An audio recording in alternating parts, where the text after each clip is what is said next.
आपल्या आजच्या वैकतेचे नाव आहे अनाहूत सावट. लेखिका आहेत मृण्मयी पुराणिक. आता ऐकूयात लेखिका मृण्मयी पुराणिक लिखित वहीकथा अनाहूत सावट. इकडे अण्णांच्या वाड्यावर सगळे शुभ्राला शोधत होते. शेवटी अण्णा आणि आदिनाथ वसंतवाडीला जायला निघाले. पण तेवढ्यात शुभ्रा आणि श्रेयश तिथे आले. श्रेयशला बघून आदिनाथ अगदी अचंबित झाला होता. सगळ्यांच्याच मनात अनेक प्रश्न घर करून बसले होते. दोघंही वाड्यात आले. घडलेला सगळा प्रकार श्रेयशने सांगितला. सगळं ऐकून अण्णा आणि आदिनाथच्या कपाळावर आट्या आल्या.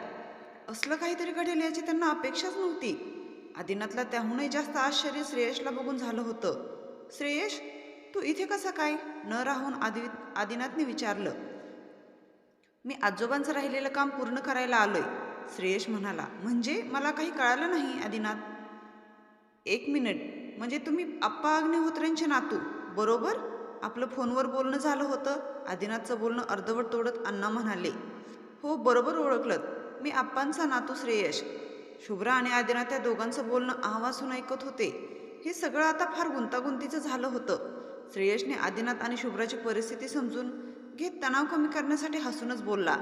आता सगळं इथेच बोलत बसायचं का? आत्ताच तर आलोय. थोडं फ्रेश होऊन मग बोलूया. तुम्हाला पडलेल्या सगळ्या प्रश्नांची उत्तरं देण्यासाठीच तर मी आलोय. हो चालेल, तुम्ही फ्रेश होऊन या. रघु तुम्हाला खोलीत घेऊन जाईल, अण्णा म्हणाले. अण्णा प्लीज, मला आहूजाऊ करू नका. मी तुमच्यापेक्षा वयाने लहान आहे. मला नुसतं श्रेयश म्हटलं तरी चालेल. एक कटाक्ष प्रत्येकावर टाकत तो म्हणाला. सगळे फ्रेश व्हायला आपापल्या खोलीत गेले.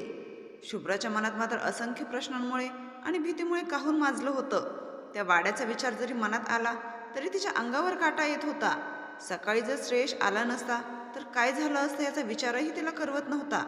तिचं मन कितपत तिच्या स्वतःच्या नियंत्रणात राहिलं होतं हेही आता ती सांगू शकत नव्हती. जरी सगळ्यांसमोर ती काहीच दाखवत नसली तरी ती आतून खूप घाबरलेली होती. सकाळसारखा प्रसंग अजून कितीदा घडेल, कितीदा आपल्याला त्या खेळात झुंजल्यानंतर हार पत्करावी लागेल, कितीदा त्याचं वर्चस्व स्वीकारावं लागेल. आणि हे सगळं आत्ताच इतकं भयानक रूप घेत असेल तर मग अमावस्येला नक्की काय होईल, त्याचा परिणाम काय होईल, ह्याचाच विचार ती करत होती. शुभ्रा श्रेयश खोलीच्या दारात उभा होता. तू आज त्या वाड्यात कशी काय गेलीस ह्याचाच विचार करत आहेस ना? फार विचार करू नकोस. हे घे, आजोबांनी अभिमंत्रित केलेल्या धाग्यांपैकी आहे. उजव्या मनगटावर बांध. पुन्हा सकाळसारखा प्रसंग येणार नाही. श्रेयश शुभ्राला एक लाल दोरा देत म्हणाला. शुभ्राला थोडं आश्चर्य वाटलं. तिला थोडं हसू देखील आलं. श्रेयश डॉक्टर असून हे असे धागेदोरे वगैरे देतोय, ती मनातल्या मनात म्हणाली. म्हणलं ना फार विचार करू नकोस. तो धागा बांध आणि लवकर खाली ये, श्रेयश म्हणाला. थोड्या वेळाने सगळे खाली जमले. श्रेयश, आता सगळं सविस्तर सांग, आदिनाथ म्हणाले. सांगतो. तर तुम्हाला माहीतच आहे की मी आजोबांचं काम पूर्ण करायला आलोय. अण्णा आपल्या ह्याविषयी फोनवर बोलणंही झालं होतं. अण्णांनी होकारार्थी मान हलवली. 4 वर्षापूर्वी आजोबा गेले तेव्हा जाता जाता ही कामगिरी माझ्यावर सोपवून गेले.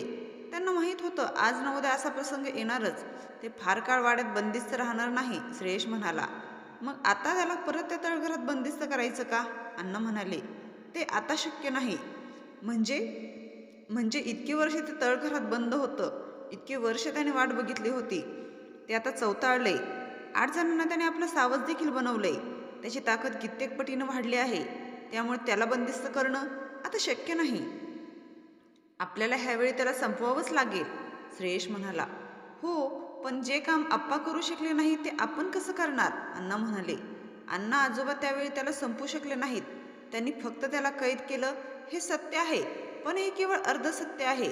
त्यावेळी नेमकं काय झालं ते मी तुम्हाला सांगतो. आजोबांना वाड्यावर जाताच समजलं होतं वाड्यात अमानवीय शक्तींचा वावर आहे. त्यांनी वाड्यात राहून वाड्याचे नकाशे बनवून घेतले. वाड्याच्या रचनेचा त्यांनी बारकाईने अभ्यास केला.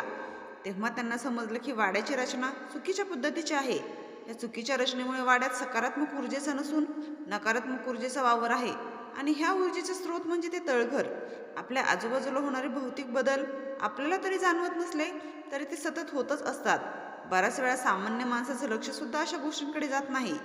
आता जगात बऱ्याच ठिकाणी रचनेच्या चुकांमुळे आपल्याला चित्रविचित्र घटना घडताना आढळून येतात.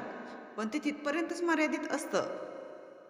मी बऱ्याच केसेसमध्ये अशा देखील पाहिल्या आहेत की ज्यांच्यामध्ये माणूस अजाणतेपणे एका वेगळ्याच जगाचा दरवाजा उघडतो, ज्याला आपण सायन्समध्ये वर्महोल असं म्हणतो. हे दरवाजे नकळतपणे उघडले गेल्यामुळे आजूबाजूच्या परिसरात आपल्याला त्याचा प्रभाव जाणवतो. आणि सामान्य माणसाला साहजिकपणे हा भूतबाधेचा प्रकार वाटतो. श्रेयश म्हणाला, अरे पण हे कसं शक्य आहे? ज्या गोष्टींच्या थिअरीसुद्धा अजून सिद्ध करता आल्या नाहीत, ज्या गोष्टींचे फॉर्म्युलेसुद्धा आपल्याकडे तयार नाहीत, त्या गोष्टी घडतात असं तू म्हणतोस. आदिनाथ म्हणाला, हे बघ, ह्या गोष्टी आपल्यासाठी नवीन असतील, पण आपण अजून त्याच्या मुळापर्यंत पोहोचू शकलो नाही. म्हणून असं तर नाही होत ना की त्या घडू शकत नाही. आता सोपं उदाहरण बघ ना, पाषाण युगात माणसाला कुठे माहीत होतं की दोन वस्तू एकमेकांवर घासल्यावर आग निर्माण होते? तू म्हणतोयस तसं त्या लोकांना ह्या गोष्टीची थोडी तरी कल्पना असेल का, की प्राणवायूच्या उपस्थितीत एखाद्या इंधनाने जर 2 वेळा किंवा अधिक अणू जेव्हा अंतर्गत कंपामुळे विलग होतात, तेव्हा ते एका अस्थिर वायूच्या रूपात बाहेर पडतात आणि ह्यालाच आपण अग्नी असे म्हणतो, नाही ना? मग तेव्हा त्यांना हे माहीत नव्हतं म्हणून काय जंगलामध्ये आगी लागल्या नव्हत्या का? ज्वालामुखीचा उद्रेक होत नव्हता का? आपल्याला एखादी गोष्ट माहीत नाही किंवा आपल्याला त्याचा प्रतिकार करता येत नाही म्हणून ती गोष्ट घडतच नाही असा कयास करणं मूर्खपणाचं नाही का? आणि ह्या गोष्टी आपल्यासाठी आता नवीन असल्या तरी आपल्या पुराणांमध्ये ह्याबद्दल सविस्तर माहिती दिलेली आहे. Telepathy, prevision, time travel, mind reading, worm hole सारख्या बऱ्याचशा गोष्टींचा संदर्भ आपल्या दंतकथामध्ये आहे. पुराणात ज्या ब्रह्मास्त्रांचा संबंध येतो त्याला आजकाल आपण अणुबॉम्ब असं नाही का म्हणत, किंवा वायुरथाला एरोप्लेन हे नाव देणं चुकीचं नाही ठरणार. जर आपण ह्या सगळ्यांचा फक्त दंतकथा किंवा पौराणिक कथा या पलीकडे जाऊन विचार केला तर हाच निष्कर्ष निघतो की त्या काळातला मानव तंत्रज्ञानात आजच्यापेक्षाही जास्त विकसित होता, पण कदाचित मानव ह्या सगळ्यांसाठी अयोग्य असावा म्हणूनच एकाएकी हे ज्ञान नष्ट झालं. असो, मी ह्यातला काही जाणकार नाही किंवा मला ह्याच्या खोलात जायचं नाही. आजोबा असते तर त्यांनी नक्कीच हे सगळं सविस्तर आणि सोप्या पद्धतीने सांगितलं असतं. श्रेयश म्हणाला. एक उसासा सोडून श्रेयश परत बोलू लागला, तर मी ऑर्महोलबद्दल सांगत होतो. त्या वाड्यात नकारात्मक ऊर्जेच्या स्रोतामुळे तळघरात नकळतपणे अवकाश काळाचा एखादा दरवाजा तयार झाला असावा, पण हे इतक्या सहजाने नकळतपणे घडलं की सामान्य लोकांच्या ते लक्षात देखील आलं नसावं. ह्या गोष्टीचा परिणाम म्हणून फार फार तर काही विचित्र घटना घडल्या असतील इतकंच, पण हा जो दरवाजा आहे त्याच्या दुसऱ्या टोकाला जे काही होतं ते इकडे येण्यासाठी तडफडत होतं. त्याला ह्या जगात येण्यासाठी एक माध्यमाची गरज होती. त्याला ते माध्यम वसंतरावाच्या मुलाच्या रूपात मिळालं असावं. तो थोडा वेडसरही होता. अशा लोकांना आजूबाजूला होणारे अमानवीय बदल पटकन लक्षात येतात, म्हणूनच तो त्यांची पहिली शिकार ठरला. आजोबांनी मला सांगितल्याप्रमाणे हे सगळं अमावस्येच्या दिवशी घडलं. त्यांच्या मते ही साधी नसून 50 वर्षातून एकदाच येणारी अमावस्या असावी. ह्या दरम्यान सकारात्मक आणि नकारात्मक ऊर्जा ह्या दोन्ही त्यांच्या टोकाला असतात. त्या तळघराची चुकीची रचना, ही अमावस्या आणि तो दरवाजा ह्या सगळ्या घटनांचा उत्प्रेरक ठरला. वसंतरावाचा मुलगा त्याचा बळी घेऊन ते ह्या वाड्यात ऊर्जेच्या स्वरूपात वावरू लागलं. मग त्याने वसंतरावाच्या पत्नीचा देखील बळी घेतला. आजोबांना हे समजेपर्यंत वसंतराव त्यांची पुढची शिकार ठरले. आजोबाने त्याला तळघरात बंदिस्त केलं. त्यांच्या मते त्याचा निर्माण ज्या अमावस्येला झाला त्याच अमावस्येला त्याला संपवणं शक्य आहे. तोपर्यंत तळघराच्या बाहेर पडायला नको होतं. आजोबांच्या सांगण्यावरून वसंतरावांनी तो वाडा अण्णांच्या वडिलांच्या नावावर केला, जेणेकरून पुढच्या अमावस्येपर्यंत ते बाहेर पडू नये. पण अण्णांनी तो वाडा विकायला काढला आणि ते तळघर पुन्हा उघडलं गेलं. असो, त्यावेळी आजोबांनी त्याला कैद केलं, पण त्यासाठी वसंतरावांना त्याचा जीव गमवावा लागला. बरेच वर्ष आजोबा माझ्याबरोबर अमेरिकेत होते, तेव्हा त्यांनी मला ह्या प्रकरणाबद्दल सांगितलं. त्यांची प्रकृती खालावत चालली होती हे जाणून त्यांनी ही जबाबदारी माझ्यावर सोपवली. पण जर ते ह्या जगात पूर्ण स्वरूपातच नाही तर त्यांनी इतक्या सगळ्यांचे बळी घेतलेच कसे, तेही इतक्या सफाईने? आदिनाथ म्हणाला, त्याला गरजच नाही त्यासाठी ह्या जगात यायची. ते माणसाच्या मनावर नियंत्रण मिळवणं जाणतो. आदिनाथ एखाद्या त्या व्यक्तीच्या मनावर ताबा मिळवला की मग ती व्यक्ती त्याच्या अधीन होते. ह्या जगात सगळंच ऊर्जेपासून निर्माण झालंय, काही सकारात्मक ऊर्जेपासून तर काही नकारात्मक ऊर्जेपासून. मग त्यात आपणही मोडतो. ह्या ऊर्जेचा वापर कुठल्याही पद्धतीने केला जाऊ शकतो. आपण ठरवलं तर आपल्याला ऊर्जेचा वापर बरंच काही साध्य करायला करू शकतो.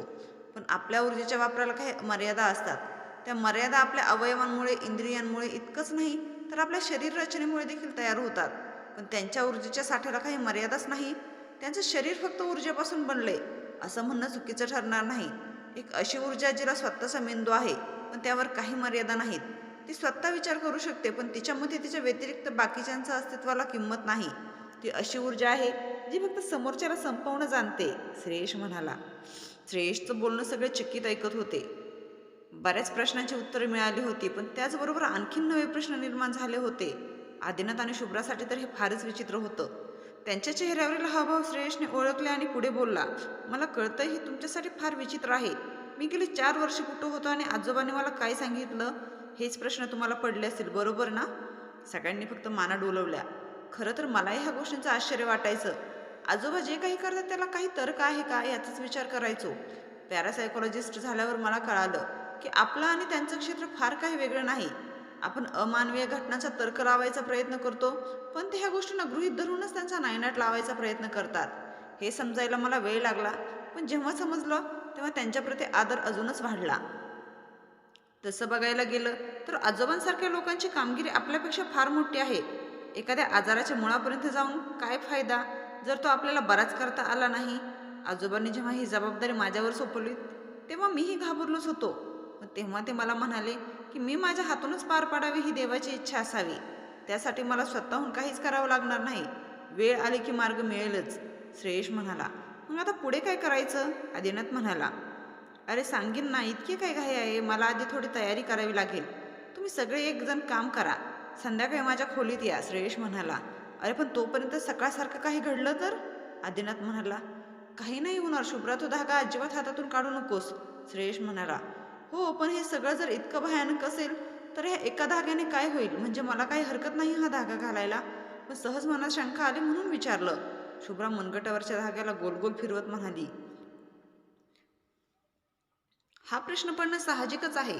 हा धागा साधारण नाहीये. हा आजोबांनी अभिमंत्रित करून ठेवलेल्या धाग्यांपैकी आहे. हा धागा जो कोणी बांधतो त्याच्या भोवती सकारात्मक ऊर्जेचं आवरण तयार होतं. तुला आठवतंय मी सकाळी वाड्यात आलो होतो तेव्हा ह्याच धाग्यामुळे मला त्या वाड्यात एक अनाहूत संकटाची चावल लागली. स्वतःच्या मनगटावर बांधलेला धागा दाखवत श्रेयश म्हणाला. बरं, ते सगळं आपण संध्याकाळी बोलू. आठवणीने 6 वाजता सगळे माझ्या खोलीत या, श्रेयश म्हणाला. दिवसभर सगळे आपापल्या खोलीतच होते. 6च्या ठोक्याला सगळे श्रेयशच्या खोलीत गेले. खोलीत जाताच एक मोहक सुगंध सगळ्यांना आला. खोलीतलं वातावरण अगदी प्रसन्न वाटत होतं. खोलीच्या 4ही कोपऱ्यांमध्ये सुगंधी धूप लावले होते. समोर भिंतीवर आप्पांचा फोटो लावला होता. आप्पांच्या चेहऱ्यावर एक विलक्षण तेज दिसत होतं. आप्पांच्या फोटोला बघून सगळ्यांचे हात नकळत जोडले गेले आणि सगळ्यांनी आप्पांच्या फोटोला नमस्कार केला. श्रेयश टेबलवर बरेच कागद मांडून बसला होता. सगळेजण आत येताच त्याने कागद बाजूला ठेवून आणि त्याच्याजवळ जाऊन बसला. श्रेयश, काय करायचंय आपल्याला? आदिनाथ म्हणाला. हो सांगतो. आता त्याची जुळवाजुळव करत होतो. त्याला संपवणं इतकं सोपं नाहीये आणि म्हणूनच आपल्याला हे काम 2 टप्प्यामध्ये करायचंय. आणि शुभ्रा, ह्या सगळ्यात तुझी भूमिका महत्त्वाची असणार आहे. मी आत्ता जे सांगतोय ते नीट ऐक.